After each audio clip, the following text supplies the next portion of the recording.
goblins, ready to be spooked? So today's video is about the creepy urban legend of shadow people. A shadow person, or shadow being, is a paranormal entity that has been around since ancient times. It has become a popular topic in the paranormal world. They are said to be conscious, intelligent, interdimensional beings that can shapeshift into various forms.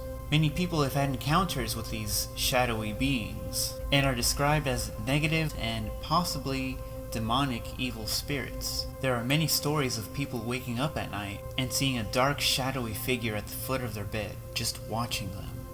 This figure will often have the shape of a man, but you can't really see its features. It's basically just an all-black figure. Most people claim to see them in the middle of the night.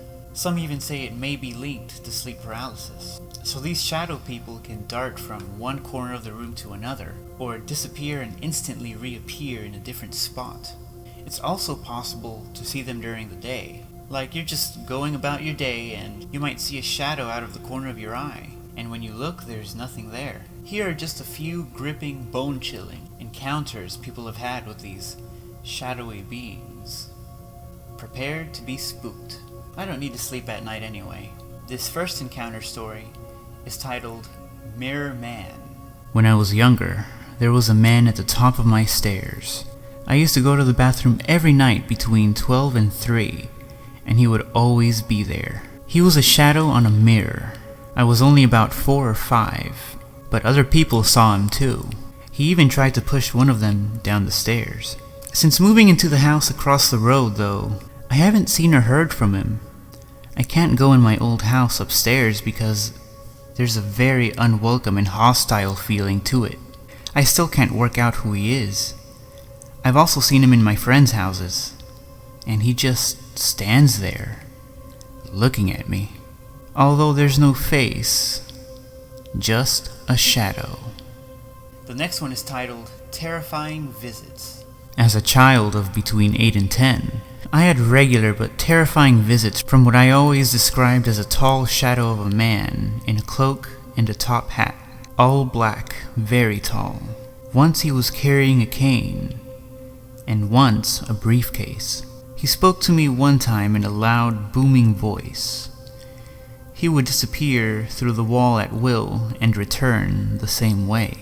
There were experiences that I would recall to friends throughout my life, and I always described him as the Shadow Man. He has not returned since I worked up the courage to run past him and out of my room. Wow, what a creepy and bone-chilling story. This last encounter story is titled Unable to Leave. This one really scared me when I read it for the first time, so I saved the best for last. I was only about 10 or 11 when I went to this house. It was daytime and the building was well lit. The building was lit. I looked into a few rooms and saw nothing out of the ordinary until I returned into the hallway. It was at the other end of the hall, looking at me. Although it had no eyes, the feeling was undeniable. The shadow person and I watched each other for some time. I didn't think it was real, but then it started walking toward me slowly. I turned and ran. I looked over my shoulder, and it had traveled about 7 meters in the split second I looked away. But when I had my eyes on it, it moved slowly. I got out of the house and looked at it again. It had stopped at the door, almost like it was unable to leave the house. It turned and walked back into the house. The end. Well, that's all I have for this week. Hope you enjoyed this creepy urban legend video about shadow people. If you didn't know what they were before, now you know. Keep your eyes peeled because these shadow people will appear at any time of the day. And good luck sleeping tonight. Thank you for watching. Be sure to subscribe to my channel. I upload every Saturday, and I'll see you next time. Stay spooky.